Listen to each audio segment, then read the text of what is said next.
आपके पास आ गए हैं एक नया वीडियो लेके, जिसमें आप देख सकते हैं कि मैं आपके साथ आज एक जीएसटी के बेस्ड क्वेश्चन शेयर करूंगी। कल की वीडियो में मैंने आपको जो है जीएसटी के कुछ केसेस बताए थे। आज इस वीडियो में मैं आपके साथ उन केसेस पे बेस्ड क्वेश्चंस को यहाँ पे सॉल्व करूंगी। तो आइए देखते हैं, समझते हैं कि हमें क्वेश्चन कैसे सॉल्व करना है। सबसे इंपॉर्टेंट चीज है कि जर्नल का फॉर्मेट हमारा एकदम परफेक्ट होना चाहिए, क्योंकि format carries marks and I am very particular about format. सबसे पहली ट्रांजैक्शन पढ़ते हैं और क्वेश्चन को सॉल्व करते हैं। जी कह रहा है कि आपको मुखर्जी एंड सन्स की बुक्स में एंट्रीज पास करनी है, एज्यूम करते हुए कि ट्रांजैक्शंस जो है they have taken place with in the state. इसका मतलब है बेटा, अगर विद इन द स्टेट में ट्रांजैक्शंस कर रही हूँ, विद इन द स्टेट, सबसे पहले तो यहीं से मुझे पता चल रहा है कि ये मेरी इंट्रा स्टेट ट्रांजैक्शंस है। जब भी मेरी ट्रांजैक्शंस इंट्रा स्टेट होती हैं, इसका मतलब होता है कि सीजीएसटी प्लस एसजीएसटी दोनों साथ में चार्ज होगा। सीजीएसटी और एसजीएसटी दोनों साथ में चार्ज होगा, और ये दोनों जो है हमारा साथ में चार्ज होगा, और साथ में हमें दे रखा है कि सीजीएसटी 9% लगाना है, एसजीएसटी 9% लगाना है। जैसे कि मैंने आपको पहले भी बताया कि सीजीएसटी और एसजीएसटी दोनों साथ में चार्ज किए जाते हैं जब with in the state trade होती है। तो या तो वो 9% चार्ज होते हैं, तो वो 6% चार्ज होते हैं, तो वो 2.5% चार्ज होते हैं। हम जो मैक्सिमम क्वेश्चंस देखेंगे वो 6% के देखेंगे हम, या फिर हम देखेंगे 9% के। तो आइए चलिए प्रैक्टिस करते हैं 9% वाले क्वेश्चन को, जिसमें हम बिल्कुल सिंपल टर्मिनोलॉजीज के साथ आ रहे हैं, बिल्कुल सिंपल एडजस्टमेंट्स लेकर के आपके पास आ रहे हैं। तो आइए समझते हैं, जल्दी से क्वेश्चन करके देखते हैं। इसमें मैंने आपको सबसे पहले ट्रांजैक्शन दी है कि bought goods for 5 lakh from Mehta brothers. देखिए, no cash is specified, no bank is specified. इसका मतलब क्या है कि मैंने क्रेडिट पे गुड्स खरीदे हैं 1 मार्च को। सबसे पहले मेरे पास यहाँ आ जाएगा 2025। आप नीचे लिखेंगे 1 मार्च। 1 मार्च को आपने गुड्स खरीदे हैं 5 लाख रुपए के। इसका मतलब है कि परचेज डेबिट होगा मेरा, क्योंकि गुड्स बॉट है। तो जब मैंने परचेज को डेबिट किया बेटा, साथ में ही मुझे जीएसटी पे करना है। तो input GST is input GST means GST paid, और ये किसके साथ चार्ज होता है? परचेज के साथ, या फिर किसी भी तरीके की पेमेंट के साथ हमें इसको पे करना पड़ता है। वी हैव टू पे इट। ठीक है, तो मैंने क्या कहा जी, परचेज अकाउंट डेबिट है, इनपुट सीजीएसटी अकाउंट डेबिट है, इनपुट एसजीएसटी अकाउंट डेबिट है। साथ में आप क्या कर देंगे, साथ में आप लिख लेंगे टू मेहता ब्रदर्स। डिफरेंस सिर्फ हमारा क्या आ रहा है यहाँ बेटा, डिफरेंस ये आ रहा है कि परचेज में परचेज का पैसा आ जाएगा 5 लाख, और 5 लाख का 9% दैट इज 45,000 मेरा दोनों जीएसटी आ जाएंगे। टोटल मेहता ब्रदर्स में कितना आ जाएगा? 5,90,000। नरेशन आप खुद से लिखेंगे, उसको लिखना भूलेंगे नहीं बिल्कुल भी। ठीक है, आइए नेक्स्ट ट्रांजैक्शन को सॉल्व करते हैं। इनपुट जीएसटी है, मतलब पेमेंट किया है परचेज करते टाइम, तो जीएसटी को क्रेडिट करना, डेबिट करना जरूरी है। क्यों इनपुट को हम डेबिट करते हैं, दोबारा समझ लीजिए, क्योंकि इनपुट जीएसटी हमारे लिए एक एसेट है। आज हम पे कर रहे हैं, बट इसका बेनिफिट हम अवेल करेंगे। क्यों? क्योंकि हमें आगे अपनी नेक्स्ट किसी भी और ट्रांजैक्शन पे टैक्स पे नहीं करना है। हमने एक ही बार गुड्स परचेज करते टाइम टैक्स को पे कर दिया है। ठीक है, आगे बढ़ते हैं मार्च 4 के साथ। मार्च 4 में मेरे पास जो एंट्री है वो कह रही है जी कि आपने गुड्स सोल्ड किए हैं मुंजल एंड कंपनी को। अब ये सेल्स का केस आता है बेटा। सेल्स का केस मतलब क्या है कि मैंने गुड्स बेचे। सेल्स के केस में गुड्स जो है वो सोल्ड किए हैं, सोल्ड किए हैं, तो इसका मतलब है कि जीएसटी कलेक्टेड होगा। कलेक्टेड क्यों होगा? क्योंकि गुड्स बेचे हैं, बेचने पे कैश इन हुआ है, और कैश इन के साथ जीएसटी भी हमें कलेक्ट करना पड़ेगा। सेल्स के केस में हमारे पास हमेशा क्या आता है? आउटपुट जीएसटी आता है, जिसका मतलब होता है GST collected.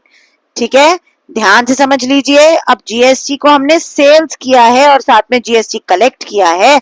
Munjal and company को बेचा है भाई गुड्स, तो मुंजल एंड कंपनी डेबिट कर देंगे, और उसके साथ साथ हम सेल्स को क्रेडिट कर देंगे। साथ साथ आउटपुट सीजीएसटी को क्रेडिट करेंगे और आउटपुट एसजीएसटी को क्रेडिट करेंगे। मैंने ऐसा क्यों किया? क्योंकि सीजीएसटी और एसजीएसटी क्योंकि इंट्रा स्टेट है, स्टेट के अंदर ट्रांजैक्शन है, तो सीजीएसटी एसजीएसटी दोनों लगेंगे। लेकिन मैंने आउटपुट सीजीएसटी क्यों लिया है? क्योंकि सेल्स है, सेल्स का मतलब है रेवेन्यू है। रेवेन्यू के 8 लाख के रेवेन्यू के साथ मैं 8 लाख का 6% 9% जीएसटी भर रही हूँ, जिसका मतलब है 72,000 का मैं सीजीएसटी और 72,000 का मैं एसटीएसटी भर रही हूँ। मतलब टोटल 9,44,000 का मैं टैक्स पे कर रही हूँ बेटा। ठीक, रिसीव कर रही हूँ। क्यों रिसीव कर रही हूँ? क्योंकि मैं सेल्स कर रही हूँ, गुड्स बिक रहे हैं, पैसा आ रहा है तो साथ में टैक्स का पैसा भी आ रहा है। ठीक है, आगे बढ़ेंगे थर्ड ट्रांजैक्शन के साथ, ध्यान से समझेंगे। हमने एडवर्टीजमेंट के 40,000 रुपए पे किए हैं और वो भी चेक से पे किए हैं। देखिए 40,000 की एडवर्टीजमेंट की पेमेंट की है और साथ में हमने चेक से पेमेंट की है। ध्यान से समझेंगे, ट्रांजैक्शन है 15 मार्च की, एडवर्टीजमेंट एक्सपेंस पे किया है तो एडवर्टीजमेंट एक्सपेंस के डेबिट कर देंगे जी। खर्चा है भाई, खर्चा है तो डेबिट होगा। 40,000 रुपए का खर्चा है, लेकिन इसी खर्चे के साथ बेटा मैंने टैक्स भी भरा है, तो इनपुट सीजीएसटी को भी डेबिट करना पड़ेगा और इनपुट एसजीएसटी को भी डेबिट करना पड़ेगा। और 40,000 रुपए के ऊपर 9% का टैक्स मुझे भरना पड़ेगा, जो कि बनेगा 3600 रुपए। और जब मैं 3600 रुपए को ऐड करूंगी तो मेरे पास एक्चुअल जो बैंक्स में पैसा गया है, मेरा एडवर्टीजमेंट एक्सपेंस करने की वजह से मेरा बैंक कम हो गया, खर्चा बढ़ गया, तो नॉमिनल अकाउंट का रूल लगा दिया, डेबिट ऑल एक्सपेंसेस, और बैंक को कम कर दिया क्योंकि बैंक से पैसा मेरा चला गया। और जब मेरा बैंक से पैसा चला गया तो 47,200 से मेरी ट्रांजैक्शन जो है वो कंप्लीट हो गई बेटा। ठीक है, ध्यान से समझ लीजिए इसको, अच्छे से इसको रिकॉल कीजिए, इसको अभी के अभी प्रैक्टिस कीजिए, वरना आप भूल जाएंगे कि मैम ने क्यों इनपुट को डेबिट किया और क्यों आउटपुट को क्रेडिट किया। ठीक है, आगे बढ़ेंगे। पेमेंट है, चाहे एडवर्टीजमेंट की पेमेंट हो या परचेज की पेमेंट हो, हमें इनपुट को डेबिट करना ही पड़ता है क्योंकि हम पेमेंट कर रहे हैं, जीएसटी पेड है। आगे आपसे बात करते हैं कि हमने फर्नीचर परचेज किया है बेटा ऑफिस यूज के लिए 50,000 का, और पेमेंट हमने कैश से की है, सॉरी चेक से की है। इसका क्या मतलब हुआ? फर्नीचर खरीदा है, कोई भी एसेट खरीदी है। अगर आपको नहीं याद आ रहा, मैंने कल वीडियो अपलोड की थी इसके बेसिक की, आप वीडियो को इससे पहले वाली जो पार्ट 3 है उस वीडियो में जाके देख सकते हैं कि किस तरीके से मैंने आपको बताया था कि अगर कोई हम एसेट खरीदते हैं तो उस एसेट के ऊपर हमें क्या करना पड़ता है, हमें टैक्स पे करना पड़ता है, चाहे वो कोई सी भी एसेट हो। तो भाई मैंने यहाँ पे बेटा फर्नीचर खरीदा है, 18 मार्च को खरीदा है, फर्नीचर खरीदा है तो भाई एक एसेट बढ़ गई है मेरी, तो फर्नीचर अकाउंट तो डेबिट हो गया है। और साथ ही साथ इनपुट सीजीएसटी को भी डेबिट कर दिया है, साथ ही साथ इनपुट एसजीएसटी को भी डेबिट कर दिया है, क्योंकि ये जो जीएसटी हैं ये मुझे ये रिफ्लेक्ट कर रहे हैं कि मैंने भाई कुछ परचेज किया है, और अगर मैंने कोई एसेट परचेज किया है उसके साथ तो मुझे जीएसटी भरना पड़ेगा।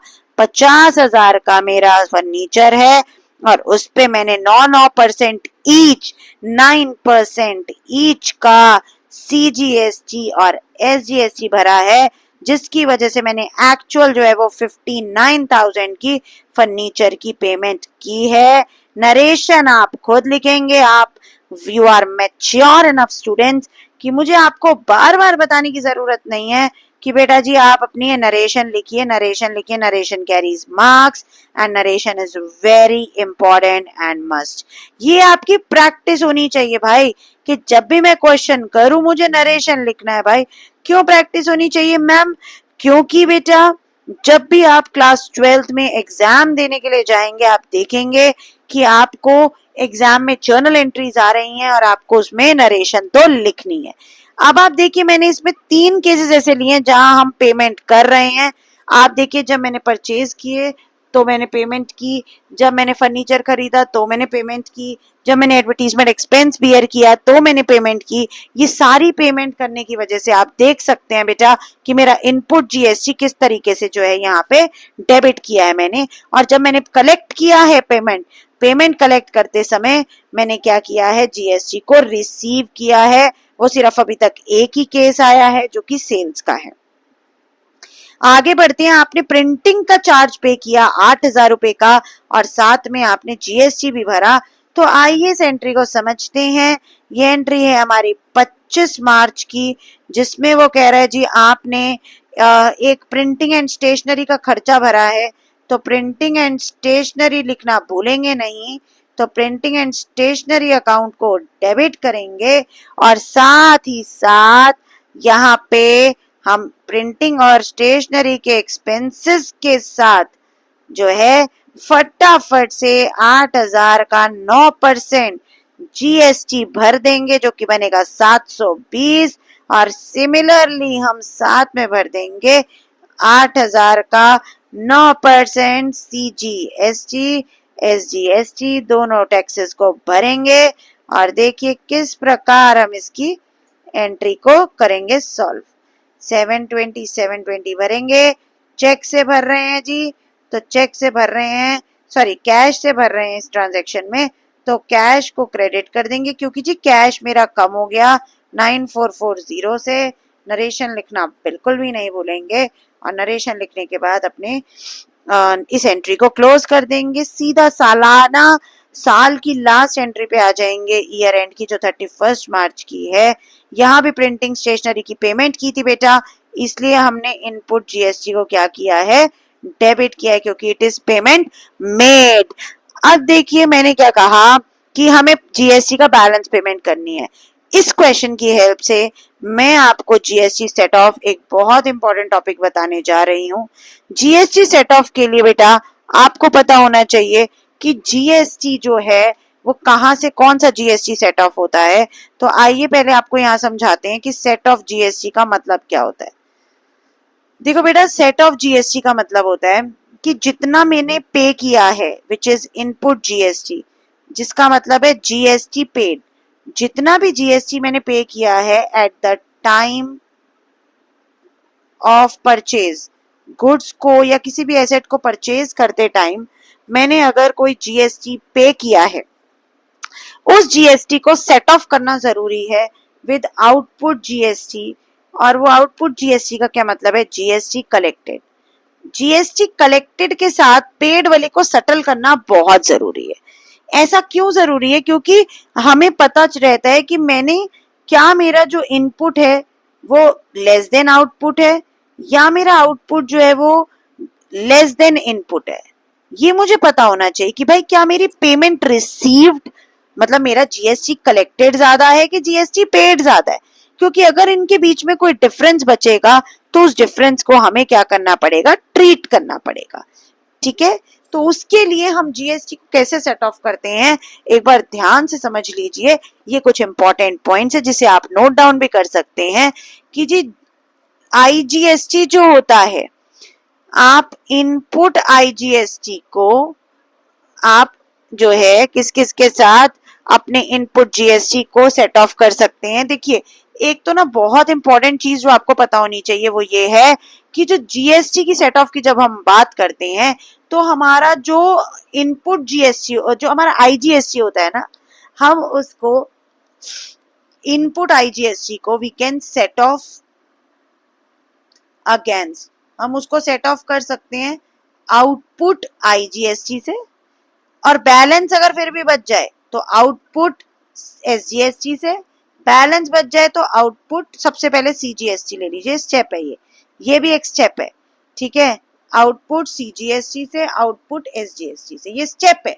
दिस इज स्टेप नंबर 1 कि आपका सबसे पहले इनपुट आईजीएसटी जो है वो सेट ऑफ होना चाहिए।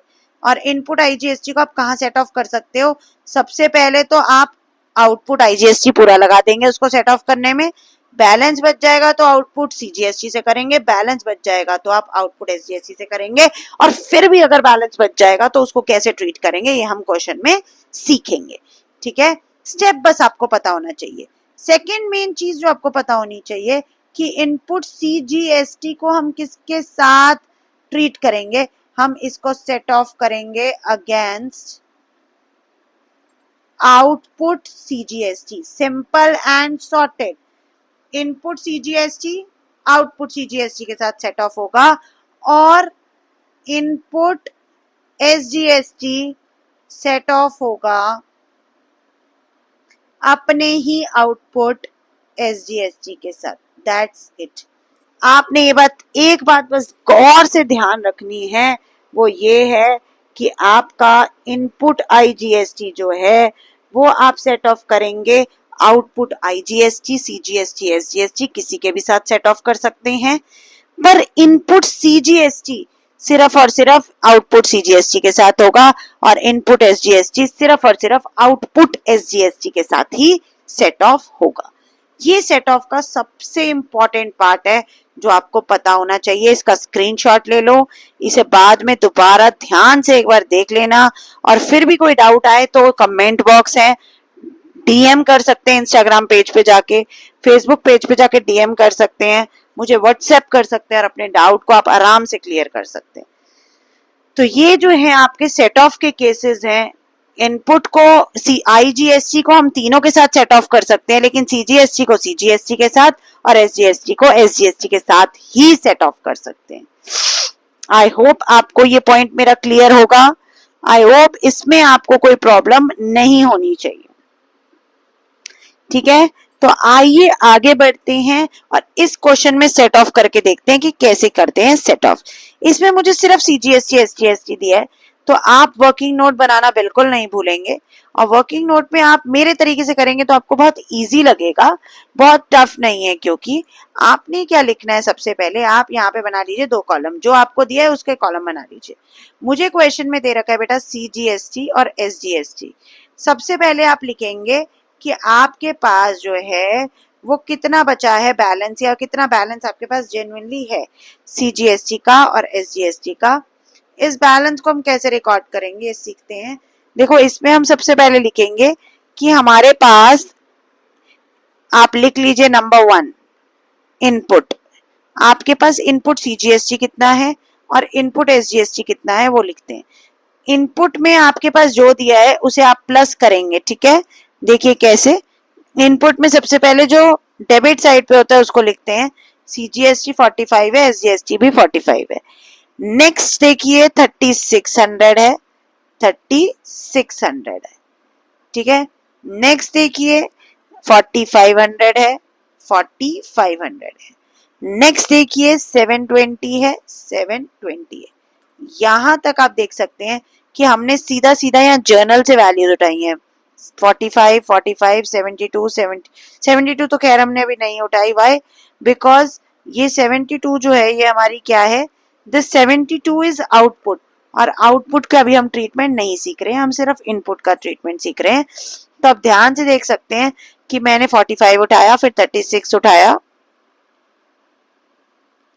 फिर मैंने यहाँ से 36 उठाया, फिर मैंने 4500 उठाया और 72 उठाया। सारे इनपुट्स को मैंने यहाँ पे मिला करके प्लस कर दिया, और यहाँ मैंने रोमन्स में एक टोटल इनपुट का काउंट कॉलम बना लिया। मेरे पास भाई टोटल इनपुट कितना है। अगर बेटा मैं इसे प्लस करूं तो मैं देख पा रही हूँ कि मेरे पास जो है मेरा टोटल इनपुट बनता है कुछ, कैलकुलेट करके देख लेते हैं कितना बन रहा है। टोटल इनपुट आपका बनेगा कुछ, it will be something around 45,000 plus 36 plus 4500 plus 720, ये आपके पास 53,820 बन रहा है, 53,820 बन रहा है। डबल लाइन से इसको क्लोज करके छोड़ दीजिए। आइए नेक्स्ट आगे बढ़िए, और नेक्स्ट पार्ट में देखिए हमें क्या करना है। नेक्स्ट पार्ट में आप लिखेंगे कि आपका आउटपुट कितना है। आउटपुट हमारे पास इस क्वेश्चन में सिर्फ एक ही है, 72,000। आप इसको इसके बाद डबल लाइन से क्लोज करके सेकेंड रोमन बनाएंगे जिसमें आप लिखेंगे टोटल आउटपुट। टोटल आउटपुट तो मेरे पास इस क्वेश्चन में सिर्फ 72 है, तो मैंने एज इट इज यहाँ से लिख दिया, वरना आउटपुट में भी बहुत सारे हो सकते हैं जिसे हमें प्लस करना पड़ सकता है। अब आप लिखने के बाद लिखेंगे फर्स्ट माइनस सेकेंड। अगर आप देखें, अगर मैं फर्स्ट माइनस सेकेंड करती हूँ तो मेरे पास नेगेटिव बैलेंस बचेगा विच विल बी -18,180, -18,180। अब आप क्या लिखेंगे यहाँ पे, ध्यान से देखिए, आप लिखेंगे since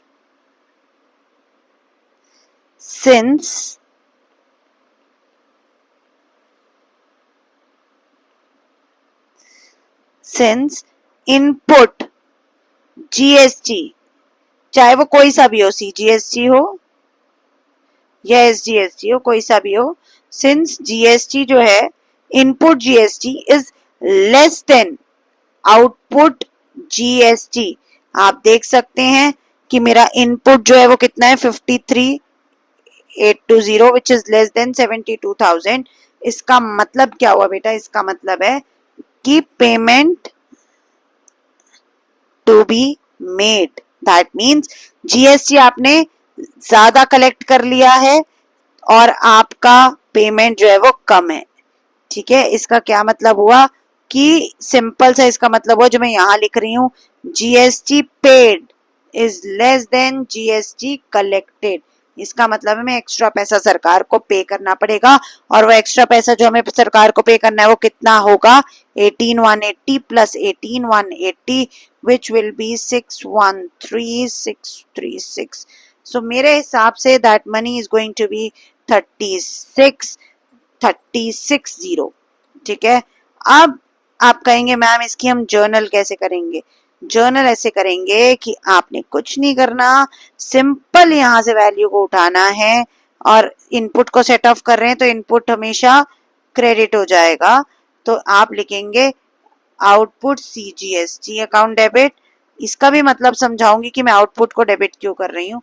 तो output CGST account debit, output SGST account debit to input CGST account, to input SGST account, to, अब देखो पहले आप यहाँ समझो कि मैं वैल्यूज कैसे पुट करूंगी। आउटपुट आपके सामने है 72, इनपुट आपके सामने है टोटल कितना 53,820।